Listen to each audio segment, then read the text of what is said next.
Bạn đang có cái ví bên cạnh mình hay không? Trong ví bạn có những tờ tiền mệnh giá như thế nào? Có tờ tiền nào có mệnh giá 0 đồng hay là 0 đô la hay không? Hay là 1.000, 2.000, 5.000, 10.000, 100.000, 200.000, 500.000, vân vân và vân vân. Tờ 0 đồng thì làm gì có giá trị, nhưng ở châu Âu từng có tờ 0 euro. Đây là một sự thật thú vị. Tờ 0 euro đã từng xuất hiện tại châu Âu. Vì sao châu Âu lại có tờ tiền này và tờ tiền này lại cực kỳ đắt giá? Tờ 0 euro xuất hiện lần đầu tiên vào năm 2015 tại Pháp.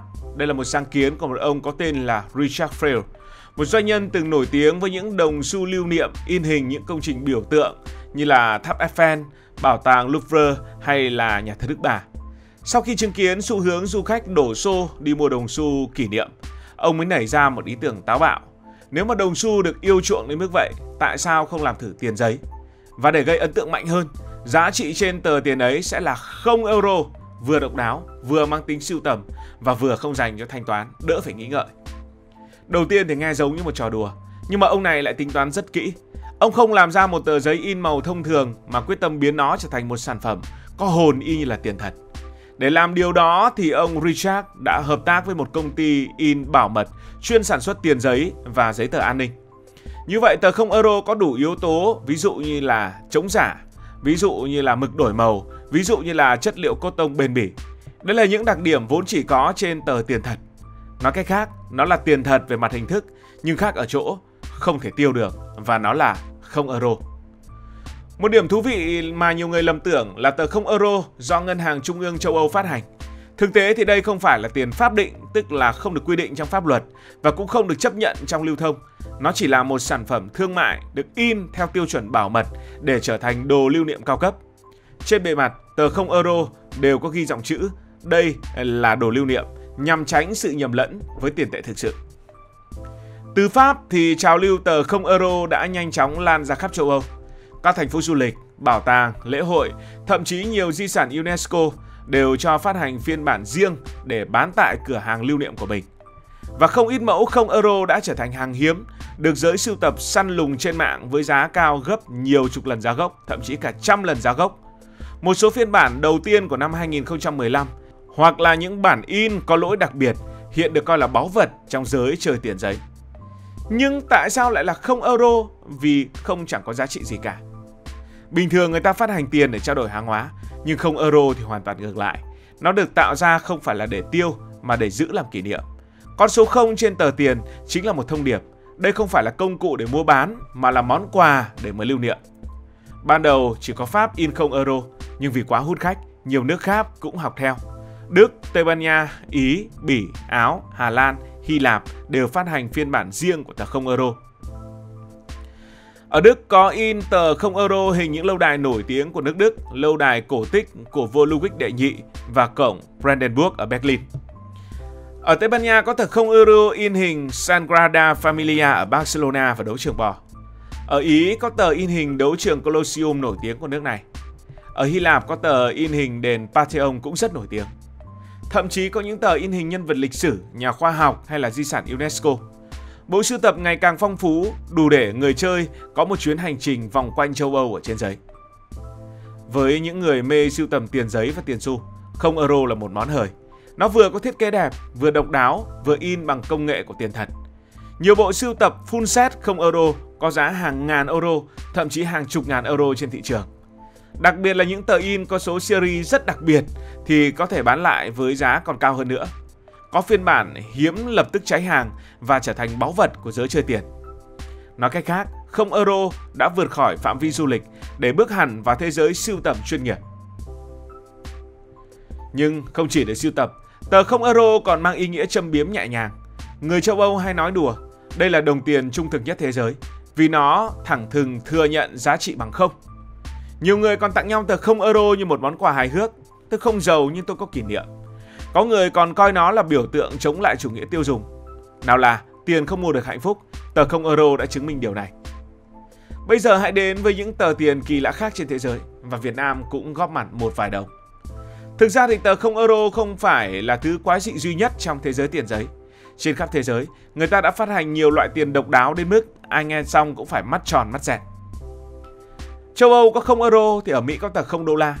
Ở nước Mỹ, nơi mà ngành du lịch luôn tìm cách để chiều lòng khách tham quan và rút tiền của khách càng nhiều càng tốt, thì từng xuất hiện những tờ $0 lưu niệm. Tất nhiên, chúng không phải là tiền thật mà chỉ là sản phẩm vui nhộn để khách mua làm kỷ niệm. Trên tờ tiền này thường in hình các đời Tổng thống Mỹ hoặc những biểu tượng mang tính quốc gia như là Nhà Trắng, tượng nữ thần tự do hay là núi Rushmore. Du khách cầm trên tay tờ tiền giá trị bằng không vừa thấy buồn cười vừa thấy hay, vì nó giống như một cách hài hước để nói rằng ở đây kỷ niệm thì vô giá, còn tiền thì bằng không. Chia tay Mỹ, chúng ta đến với Zimbabwe. Một trong những huyền thoại của tiền giấy chính là tờ 100.000 tỷ đô la Zimbabwe. Quá nhiều số không đếm không hết. Zimbabwe phát hành tờ này vào năm 2008. Đó là giai đoạn siêu lạm phát khủng khiếp, giá cả tăng chóng mặt đến mức người ta cần cầm cả một núi tiền mới mua nổi một ổ bánh mì. Cầm tờ này trong tay ai cũng tưởng mình giàu nứt đố đổ vách, nhưng thực tế chỉ để đổi lấy vài nhu yếu phẩm cơ bản. Ngày nay, khi Zimbabwe đã bỏ đồng tiền cũ, tờ 100.000 tỷ đô la trở thành món đồ sưu tầm rất hot. Hay ở Canada, người Canada rất tự hào khi là một trong những quốc gia tiên phong đưa tờ polymer vào sản xuất. Những tờ tiền này có màu sắc rực rỡ, bền chắc và đặc biệt có những khoảng trong suốt, nhìn y như một món đồ chơi trẻ con. Du khách khi nhìn lần đầu tiên hay cầm lần đầu tiên tờ tiền của Canada thường ngạc nhiên và gọi vui đây là tiền kẹo dẻo. Nhưng đừng coi thường, đây là tiền hợp pháp. Và bây giờ Việt Nam cũng dùng tờ polymer từ rất lâu rồi. Còn ở Mông Cổ, từng có một loại tiền vô cùng đặc biệt. Tờ 500 Tukrik phát hành bằng kim loại mỏng. Về hình thức, nó giống một tấm thẻ kim loại nhiều hơn là một tờ tiền. Khi cầm trên tay, người ta thấy nó vừa giống tiền xu, vừa giống tiền giấy, vừa tạo cảm giác độc đáo, nhưng mà cẩn thận không có rách đùi. Đây là một trong những thí nghiệm hiếm hoi cho lịch sử tiền tệ. Và ngày nay, nó trở thành một vật sưu tầm gây tò mò cho những ai yêu thích sự khác lạ. Tiền còn gắn đá quý, hãy đến với quốc đảo nhỏ bé Palau ở Thái Bình Dương, nơi họ phát hành một loại tiền lưu niệm khiến nhiều người phải trầm trồ. Trên tờ giấy in hình thiên thần hộ mệnh, họ gắn hẳn một viên đá nhỏ, trông giống như một bùa phong thủy hơn là tiền. Đây không phải là tiền lưu thông nhưng lại cực kỳ hấp dẫn với những người dân chơi vì sự độc đáo, vừa mang tính nghệ thuật, vừa gợi cảm giác linh thiêng. Với nhiều người, sở hữu tờ tiền Palau chẳng khác nào mang theo một lá bùa may mắn. Bạn đang dùng quen tiền ngang thì bây giờ có cả tiền dọc. Khác với hầu hết các quốc gia in tiền ngang, Vanuatu, một quốc đảo ở Nam Thái Bình Dương, là quyết định chơi trội với tờ tiền giấy in dọc. Khi cầm trong tay, nhiều người tưởng như đang cầm một tấm thẻ đánh dấu sách chứ không phải là tờ tiền. Chính sự ngược đời và ngược dòng này khiến đồng tiền của Vanuatu trở nên nổi bật. Còn ở Việt Nam từng phát hành một tờ tiền rất độc đáo, đó là tờ 3 đồng. Đây là một trong những mệnh giá lạ lùng nhất của tiền Việt và người ta hay nói đến nhà thơ Tố Hữu. Bởi thông thường các mệnh giá thường là 1, 2, 5, 10. Tờ 3 đồng ra đời trong bối cảnh đặc biệt khi chính phủ muốn điều chỉnh hệ thống tiền tệ phù hợp với mức giá và đời sống của người dân. Ngày nay tờ 3 đồng trở thành một phần của lịch sử thú vị, được nhiều người sưu tầm như một minh chứng cho sự đa dạng và độc đáo trong quá trình phát triển của đồng tiền Việt Nam. Thế mới thấy, giá trị không chỉ nằm ở con số in trên tiền. Có những đồng tiền mua được đồ ăn, quần áo, nhưng có những đồng tiền không euro lại mua được ký ức, mua được niềm vui, mua được tiếng cười và cả những niềm tự hào cho những ai sưu tầm. Tờ không euro chính là minh chứng rằng đôi khi cái vô giá lại có giá trị nhiều hơn cả tiền thật. Nó không để tiêu nhưng lại khiến hàng triệu người cảm thấy vui vẻ khi rút ví để mua nó và khiến giới sưu tầm hoàn toàn phát cuồng vì nó. Cảm ơn vì đã quan tâm theo dõi câu chuyện này. Nếu cảm thấy thú vị, bạn có thể nhấn nút đăng ký kênh, bật chuông thông báo và chia sẻ. Còn bây giờ thì xin được nói lời chào tạm biệt.